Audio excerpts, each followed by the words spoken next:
හයි යාළුවනේ ඉතින් කොහොමද අපි අද දෙමළෙන් එකේ ඉඳලා 20ට ගණන් කරමුද? අර එකේ ඉඳලා 20ට අද ගණන් කරමු. ඊට අමතරව මම තව දෙමළෙන් කතා කරන විදිහ එතකොට තව වචන ඒවත් ඔයාලට කියලා දෙන්නම්. ඊට අමතරව තව මම දන්න භාෂා දෙක තුනක් තියෙනවා.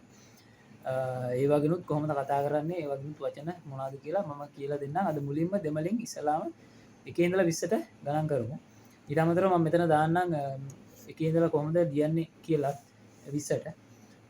හරි මුලින්ම එකට කියනවා දෙමළෙන් ஒன்று දෙක இரண்டு තුන மூன்று හතර நான்கு පහ ஐந்து හය ආරු හත ஏழு අට එට්ට නමය ඔම්බද 10 පත්ත. හරි එතකොට දැන් එකේ ඉඳලා 10ට ගණන් කරන්න දන්නවා කියන්නේ 11 ඉඳලා 12ට ගණන් 11 ඉඳලා 20ට ගණන් කරන්න ලේසි.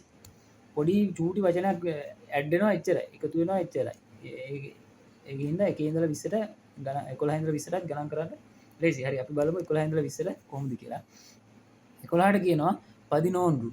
11 කියන එක දැන් මම ඔය එකට කරලා කිව්වේ. ඔයාලට අලුතෙන් එක්කෙනෙක් නම් 11 කියන්න පුළුවන්. 10 කියන කෑල්ලයි 1 කියලායි එකතු කරාම 11 කිව්වත් ඒකත් හරි. 11ට කියනවා 11.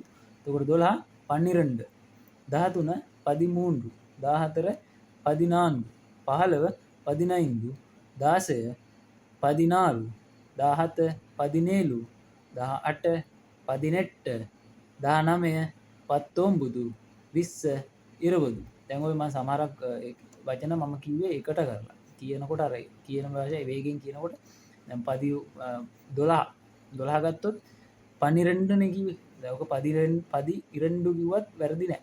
එකත් හරි. හරි. එතකොට ඒ විදිහට තමයි දෙමළ භාෂාවෙන් එකේ ඉඳලා 20ට ගණන් කරන්නේ. ඉතින් ඊළඟ වීඩියෝ වලින් තව වචන ඔයාලට අරන් එන්නම්. දැන් මේ වීඩියෝ එක හොඳයි කියලා හිතෙනවා නම් ලයික් කරන්න, ෂෙයා කරන්න, කමෙන්ට් කරන්න. ඊට අමතරව පේජ් එක ෆලෝ කරලා තියාගන්න. එතකොට ඔයාලට මේ වගේ වීඩියෝ බලන්න පුළුවන්. ඊට අමතරව මගේ YouTube channel එක link කරලා තියෙනවා මේකට. මේකට ගිහිල්ලා subscribe එකක් දෙන්න. තියලා උදව්වක් කරන්න. හරි එහෙනම් ඊළඟ වීඩියෝ එකෙන් හම්බෙමු. එහෙනම් ගිහලා එන්න.